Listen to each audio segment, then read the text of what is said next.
شاني. أنا القرآن رباني وعلى في الورى شاني. أنا القرآن أدبني. أنا القرآن نقاني. Bien entendu, il va arriver la fin du temps. Donc, en fait, la fin du temps de tout un chacun, quand il meurt, c'est bon, c'est sa fin du temps. Mais par contre, il y a une fin du temps.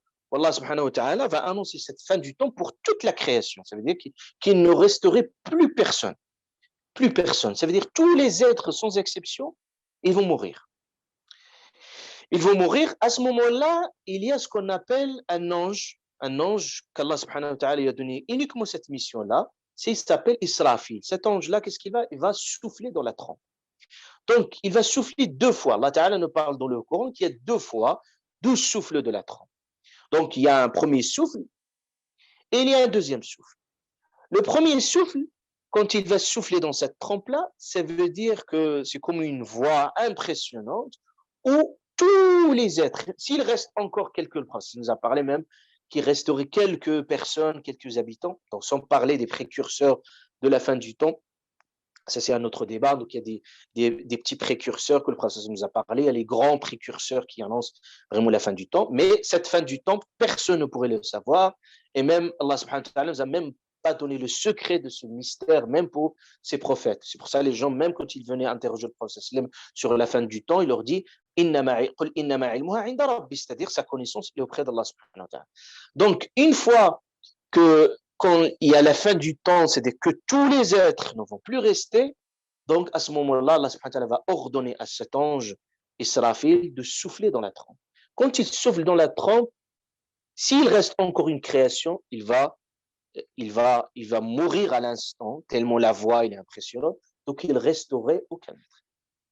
Il resterait, bien entendu, quand on finit avec toute la création, il reste les grands anges, c'est-à-dire Jibril, l'ange Gabriel. Donc même ceux-là, l'ange de la mort va ôter leurs âmes. Il reste que l'ange de la mort, et Allah Ta'ala ordonne à l'ange de la mort lui-même de ôter son propre âme. Et puis à ce moment-là, il ne resterait plus rien. Vous imaginez, plus rien, aucun être. C'est ça le sens où Allah subhanahu wa ta'ala dit kullu shay'in halik, tout objet halik qui va périr. Kullu shay'in halikun illa wajhah, sauf le visage d'Allah subhanahu wa ta'ala. Kullu man 'alayha fan, c'est-à-dire tout être humain et toute la création, ils vont mourir. Wa yabqa wajhu rabbik. Allah ta'ala, il va interpeller limanil mulku al-yawm, à qui appartient la royauté aujourd'hui? Personne ne répond. Parce que tout le monde, en plein mort, personne ne pourrait répondre, incapable. Limanil mulku al-yawm, Allah Ta'ala répète, limanil mulku al-yawm, à qui appartient la royauté? Où ils sont les rois, où ils sont, c'est-à-dire tous les gens là, c'est un moment très impressionnant. Et Allah subhanahu wa ta'ala, puisque personne ne pourrait répondre, il répond à soi-même. Il dit Lillahi al-wahid al-qahhar. Ça appartient à l'unique, subhanahu wa ta'ala, le très puissant, subhanahu wa ta'ala. Donc, à cet instant-là, il y a bien entendu un bouleversement. Allah ta'ala nous a parlé de ce descriptif de la fin du temps. C'est un bouleversement de l'univers. Donc, Allah Ta'ala, il nous dit même que c'est-à-dire le ciel, la terre, ils vont être pliés comme on plie une montagne. Et puis tout l'univers va être détruit. Ça, Allah Ta'ala, on parlait il parle du soleil quand il va se fondre, il parle des étoiles. Il y a vraiment une destruction complète de l'univers. C'est très impressionnant. El Jibal, c'est-à-dire les montagnes qui maintenaient la puissance-là, ils vont être pulvérisés. C'est un moment très, très, très impressionnant. Tout cela pour préparer, bien entendu, le jour J, le jour du jugement, dans lequel toute la création va être jugée dans cette terre qu'Allah subhanahu wa ta'ala, il dit Allah azza wa jal, wa tara al-arda barizatan, ça veut dire la terre, vous le voyez, yawma tubaddalu al-ardu ghayra al-ardi was-sama'u. Déjà, Allah ta'ala, il va changer la terre, ce n'est plus cette terre que nous connaissons, ce n'est plus le soleil, ce n'est pas plus le ciel que nous connaissons, c'est un autre monde avec d'autres d'autres normes et d'autres constructions, tout va être bouleversé. Et à ce moment-là, bien entendu, après la destruction de cet univers, c'est comme Allah Ta'ala nous dit, voilà, votre mission sur Terre, c'est fini, l'univers va être plié, et à ce moment-là, on va rentrer dans un autre moment. Et c'est ça auquel fait référence le Coran ici, quand il dit, insufflé dans la trempe, c'est cette deuxième façon, le premier qui va se réveiller pour souffler dans la trempe, c'est l'ange Israfil.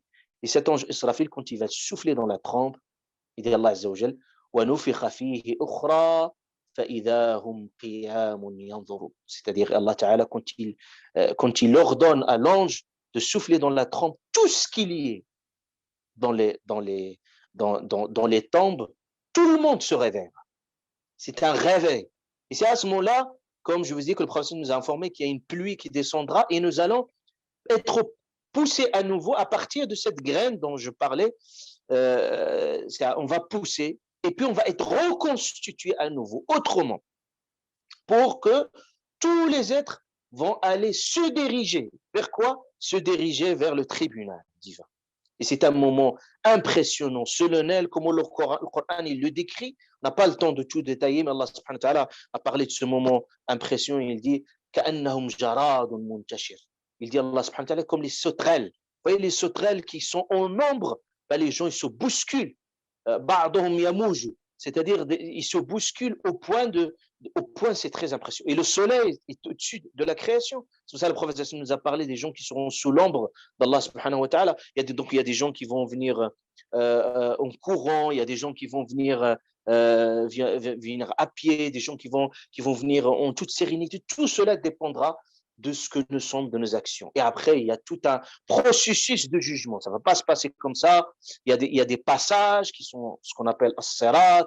Donc, le descriptif de cela, peut-être on aura un autre temps, Inch'Allah Ta'ala, de le faire à part. C'est très important de le comprendre. Ça fait partie du dogme qu'il faut le comprendre. On a vraiment un descriptif très détaillé, comment se passer jusqu'au vraiment ce moment de jugement. Donc, Allah subhanahu wa ta'ala dit وَنُفِخَ فِي الصُّورِ au point là, subhanahu wa ta'ala, il décrit même ce moment effrayant. Il dit là, malheureusement, qui nous a réveillés? C'est comme quelqu'un, vous êtes plein sommeil et quelqu'un, vous entendez un son, un bruit impressionnant, vous vous réveillez comme ça, perdu, vous ne savez pas quelle direction prendre. Il dit Allah subhanahu wa ta'ala, qui nous a réveillés? Et on leur répond, c'est ça ce qu'il a promis le Seigneur. C'est ça ce que les prophètes sont sans cesse en train de vous rappeler. Maintenant, vous allez le voir, vous allez le visualiser, vous allez le voir ce moment-là très intense. Il dit Allah subhanahu wa ta'ala, chaque âme, il y a deux accompagnateurs qui vont vous accompagner, vont vous diriger. C'est quand vous êtes perdu, vous ne savez pas où aller, mais il y a deux déjà qui vont vous accompagner. Sa'iq wa shahid. Un qui va vous accompagner, vous montrer le chemin. Et l'autre, shahid, l'autre qui a tous vos registres d'action. Il est là pour donner le compte rendu. Allah subhanahu wa ta'ala. Tout ce compte rendu qu'il est en train d'écrire. Allah ta'ala a déjà précédé ça par cette écriture. Tout ça, ce qui a été écrit, tout ce qui est votre dossier final, il est là. Quel moment de découverte, parce qu'on ne pourra rien savoir. Et puis jusqu'au que cet ouvrage, il va être ouvert. Allah subhanahu wa ta'ala, il dit, Iqra kitabak, lis ton livre. Kafa bi nafsika al-yawma alayka hasiba. Tu juges toi-même. Regarde, lis. Est-ce que mes anges, ils ont rajouté des choses, ils ont enlevé des choses, ils ont supprimé des choses? Tu témoignes. Et Allah subhanahu wa ta'ala parlait de l'attitude du croyant, l'attitude, etc. Il parle de différentes attitudes, je ne vais pas rentrer dans ça. Il dit sa'iqun wa shahid. Et puis, Allah subhanahu wa ta'ala il dit laqad kunta fi ghaflatin min hada. C'est-à-dire que tu étais complètement fi ghafla. Le ghafla, c'est le sens c'est le contre dhikr, c'est-à-dire l'oubli, l'insouciance. Fi ghaflatin min hada, c'est-à-dire tu étais complètement déconnecté, tu étais décalé, déphasé par rapport à cette réalité. C'est-à-dire que c'est pour ça il faut cultiver cette conscience. Je suis conscient de ce moment-là, je le vis. Je le vis, même si je ne l'ai pas encore vu par mes propres yeux, mais je le vis comme une réalité réelle. C'est-à-dire cet instant-là, je dois m'y préparer, je dois me projeter comment je peux être, comment je vais me situer ce jour-là. Il dit Allah subhanahu wa ta'ala, qad kunta fi ghaflatin. Oh, l'être humain, tu étais complètement déphasage par rapport à cette réalité. فَكَشَفْنَا عَنْكَ غِطَاءَكَ. Et nous avons levé le voile. Et c'est ça le voile. Quel voile? C'est le voile de cette vie d'ici-bas, qu'il ne voile pour regarder ce monde-là. Parce que ce monde-là, le voile de la vie, mais une fois que ce voile-là, ce rideau, Allah Ta'ala l'a ouvert, donc tu verras autre chose. Tu te dis, qu'est-ce qui se passait, qu'est-ce qui pourrait exister à travers ce monde-là? Et dit Allah Ta'ala, فَبَصَرُكَ الْيَوْمَ. Ton regard maintenant, ton regard, ta vue, الْيَوْمَ حَدِيد. Hadid, c'est-à-dire plus précis, plus minutieux, il regarde tout en détail. C'est comme quelqu'un, il est en train de regarder un autre monde, mais toujours impressionnant, toujours un peu obnubilé, toujours un petit peu perdu. C'est comme quelqu'un perdu. Donc il voit une réalité perdue, c'est pas ce qui se passe dans ce monde-là. C'est ça, bien entendu, auquel fait référence Al-Qur'an.